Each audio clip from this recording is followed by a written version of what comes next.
Masayang nagbibiruan sina Tenyong at Julia tungkol sa panyong binurdinahan ng dalaga. Para sa binatang minamahal, nagbiglang dumating si Lucas ang utusan ni Tenyong. Ibinalita nitong nadakip ang ama niyang si Kapitan Ingo dahil pinagbintangan itong mason o filibusterong tulsan. Tao po. Lucas, nariyan ka na pala. Kailan ka dumating? Ngayon po lamang. Nakita mo ba siya? Napadala mo ba ang sulat? Opo. Ang sagot? Wala po. Bakit? Dahil po sa nang anyong magdadala ng sagutan ay siya namang magdating ng kalaban. Nang kalaban? Kung gano'y, napalaban si Tenyong. Hindi kaya nasugatan? Kaya laking panganib. Nang umalis po ako, do'y parang nagbubusan ng mais. Ako po'y pinauwi agad ng Kapitan Tinyo at magagang ako ng magmahamang pa. At wala nang makapagbalita sa inyo. Sa bagay po, ako'y nagtatanong kung karapat tumulong sa kanila sapagkat ako po'y hindi natatakot sa putok. Totoong ibig ko ng putokan. Ikaw nga, hindi ka ba tumulong sa kanila eh? Ayaw po sila eh. Sabihin ko daw po sa inyo na siya'y umuuni na. Maaasahan ko kaya? Marahil po, liban lamang na siya'y magkaroon ng hilang-hilang. Ako po'y alis na. Ako'y marami ng utang sa iyo. Huwag po kayong mag-aalam. Salamat at ngayon mapapanood ko ang liwanag ni Pepe. Narito na naman ito. Babanggitin na naman ito ang buwan, araw at mga bituin. Pagkatapos ay isusunod naman din ang hapon na parangaulan at alimuhong ang huli ng ibon at Bakit ba ako'y ayaw mong sagutin? O talang maliwanag? Dahil mo pa ang araw na bagong sumisikat. Miguel, masakit na totoo ang ulo ko. Huwag mo akong kausapin. Damdam ko'y nakakarinig lamang ako ng salitaan ay parang ninangat-ngat ng aso ang ulo ko. At ang kumakausap sa akin ay ibig ko. Ay, salamat. At ako nga'y inibig mo. Inibig mo na. O maliklit na Venus. At bakit? Sino ang may sabi sa iyo? Dahil sa wika mo ang kumausap sa iyo, ibig mo na. Ang ibig kong sabihin ay kumakausap sa akin ay ibig ko ng dikdikin. Naalala mo ba, Martin, matapang sa ako'y Venus, siya'y Martin, kulang na lamang ng kanto.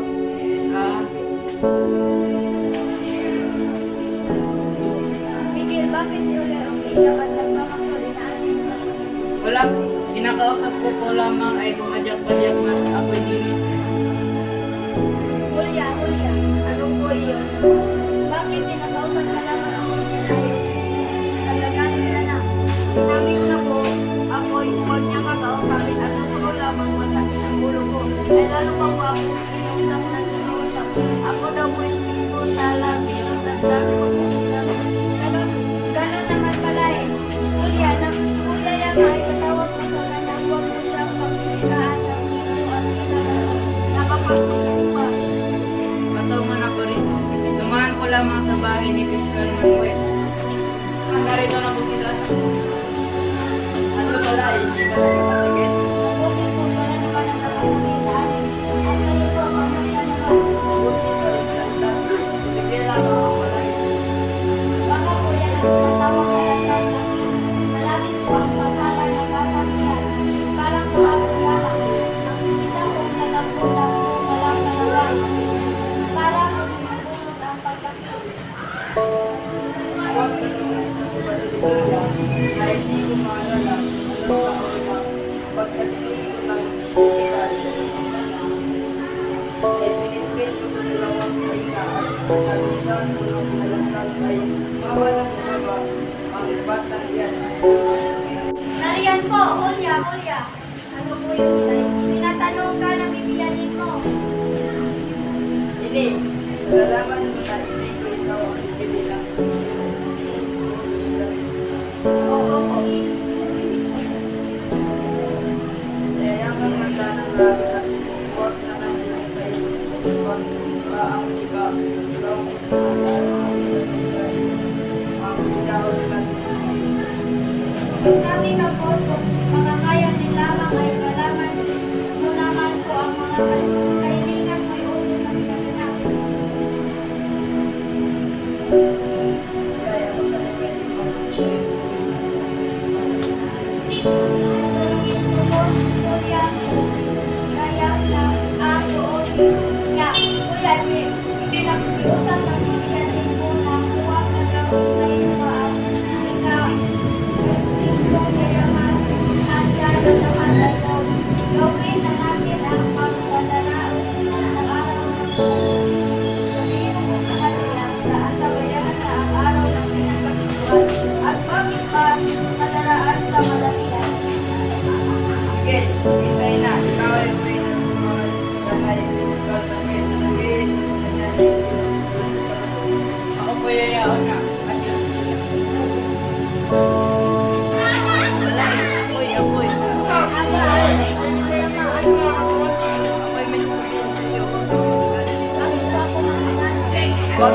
Ano bang gagawin? Dito ako magbalik at pinanawa. Ngunit kung katawanan ko ang gagawin, bakit mo ako ayaw patawanin? Ako mo ba'y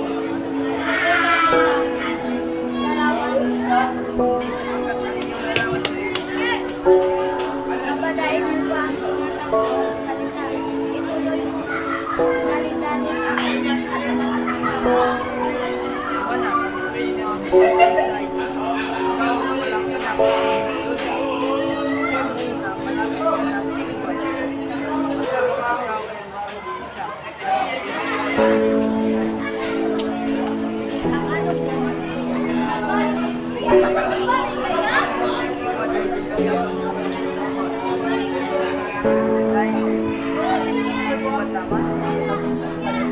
Tama na po ha.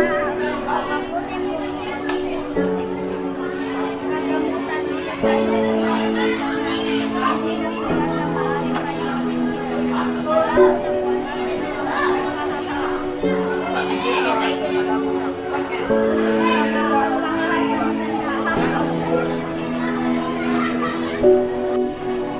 Mga bukas, mga bukas. Ano, Monica? Lucas. Magandang hapon po. Sila po ba ng Oo. Ako'y mamumuksan. Hindi mo ba nalalaman? Bukas ako ay kapasalan kay Miguel.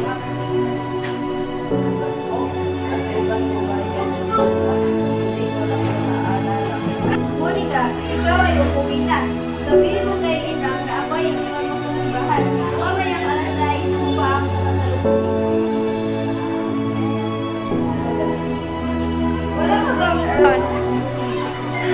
Wala ka bang tinatanggap na balita kung si Tenong ay namatay na? Patayin natin ang kabiliyan. Ako'y mamaroon. Wala nga po ako balita. Tapos na, Lucas, wala na si Tenong. Siya ay may kasalanan sa lahat ng tao. Hindi ko na po malaman kung bakit po. Ako ay may naisipang paraan na maiwan ko ang sapunan ito. Saan po? Ito ay matagamayan po. Ikaw nga ang kailangan ko. Ako ay dapat ngayon din at ihatid sa kanya. Naku, hindi ko maaari. Malayo po. At isa na ang natin tayo. Mula sa mga oras ay doon sa ating pinatiwanan sa kanila. Sapagkat sinabi ko ang buhay. Lahat ang lumalis doon ay Kung wala na lunas ang malukha mo na karamdaman, mabuti ka Lucas, ako'y uminom ng laso.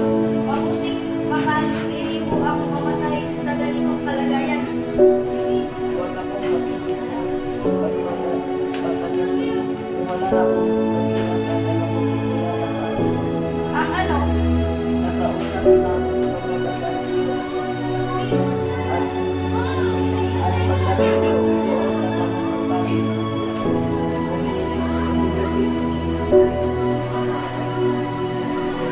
Iniibig ko si Jesus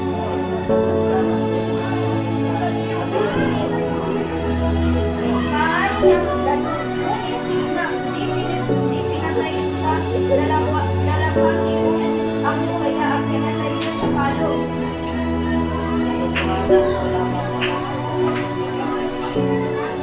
Sasabihin ko lamang na ayaw ko ay hinihintay pa ang oras ng kasal. Diyos na ang bahala. Mamatay o maging asawa na pinapupulitan. Lucas, ako'y tutuloy na. Huwag na Lucas, salamat. Monica,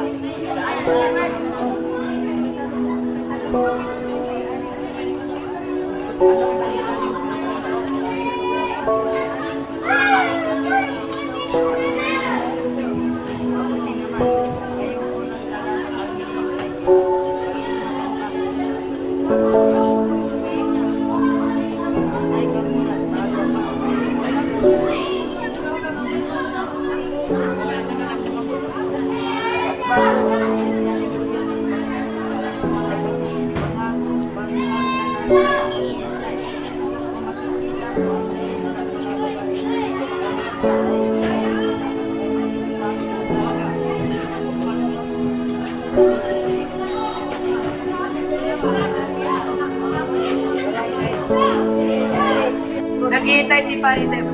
Kuya, naghihintay ang pari. Ano bang tagalagarutungan niya? Naghihintay si Paritep. Masama ang kutob ng loob ko. Sabi ko na't ayoko ng tingkan-tingkan. Julia, ano ba? Makasal ka ba? Hindi po. Akin po ang katawan. Kuya, naghihintay daw si Parit, diba?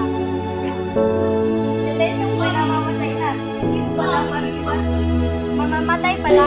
Inoong General, masama daw po ang tagay ni Kapitan Lino. Inoomini ko. Ang uyat ang kanyang kapitan medyo at sama yata ang kanyang.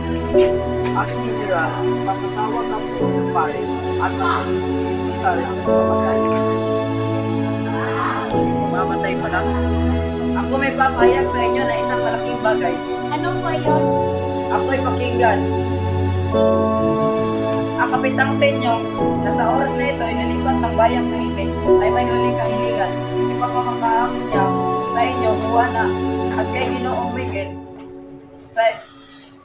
na yayaman siya ay mamamatay rin sa oras na ito at may pangyari ng ipakasal sa kanya si Julia.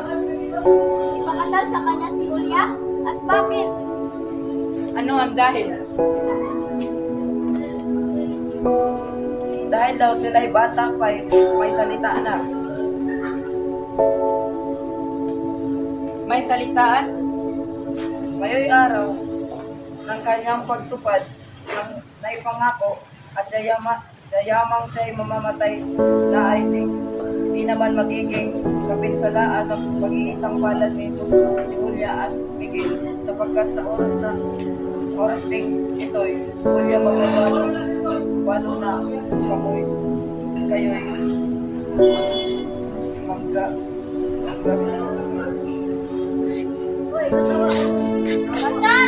mayo'y araw ng kanyang pagtupad ng ipinangako at dayamang siya'y mamamatay na ay di naman magiging kapinsalaan ng pag-iisang palad ni Julia at Miguel sapagkat sa oras ding ito Julia ay mababalo na kung mga kasingaw. Julia, halika. May salita ka ba ngayon sa inyo? Sina. Totoo nga pala. Ninong anak, sukat na pamangkin. Sina, na mahal. Hindi ako patawad ang pagkaloob na pamangkin at ang sitensyon ko. Dahil sa Diyos, maharap mahal mo sa kanilang. Hindi kita anak. Sa aking pagkikit ay hindi ko gusto ang nagawang magdilog sa inang nag-ambot at pagsusukap ng isang kong tenyo. Ang ako'y hinigit sa habang panahon. Mamamatay na nga. Dahil pagkabatay pusa ng tumubo ang dalawang puso, walang salang puso ang pag-ibigay sa lisay sa siyo. Natin nasa lawal ang kay Satang. Hindi ko namalayan. Ang pagkintal niya sa puso'y nakintal, nagmula sa udyok ng mahihingasan. May tunay na tibang mag-iisang palad kailanman makango sa kaalipitan. Bawal ng pag-ibig. Piniling mo akong kay Miguel sumagot. Ako ay umayon. Huwag ka lang mapuon. Ang abang puso ko ay aking nilamukot nang hindi maturang sa inay tumutol. Paano si Miguel? O ang lamang Di dapat iligo ang hiling pagkat di umuti ang pusong pinilit. Ang pag-aasawa'y hulog daw ng langit. ang pag-ibig na mahinungkal sa dibdib, ako pala'y nanginginig. Hindi kalapitan ni si Tenyong. Miguel, ikaw ang sumagot. Sa makatuwid ko ay dapat na akong pumayag. Kung gayon po ay palo ang makapangatawag. Pumapayag na po ako. Ginoong General, kakasalin po ang Kapitan Tenyong kay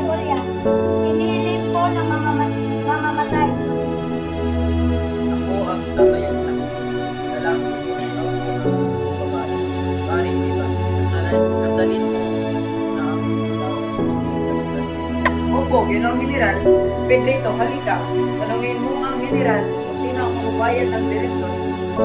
General, ipagtatanong ko lang ako sino ang magbabayad ng diretso. Direksos? Mga alipin ng alipin, hindi kayo makakalam ng anumang direksos. Undangan, itong amo ko ay napagtato. Magpisa inuubos ang alam, hindi ako tinitirahan. Paano di ko tatanungin kung sino ang magbabayad ng direksos sa mga matay ito kakasalin ko? Talagang napakalapastangan na ang mga tao ngayon hindi marunong gumala sa isang bahay. Bangon ka, Kapitan ninyo, at ako'y nakatupan ng aking pangako. Ano pong dami mong pakundikuti, kasalin mo ba o hindi? Opo, kakasalin? Magbangon ka, Kapitan Tenyo, at ako'y nakatupad ng aking pangako. Magbangon ka, Kapitan Tenyo, at ako'y nakatupad ng aking pangako. Walang sugat! Walang sugat!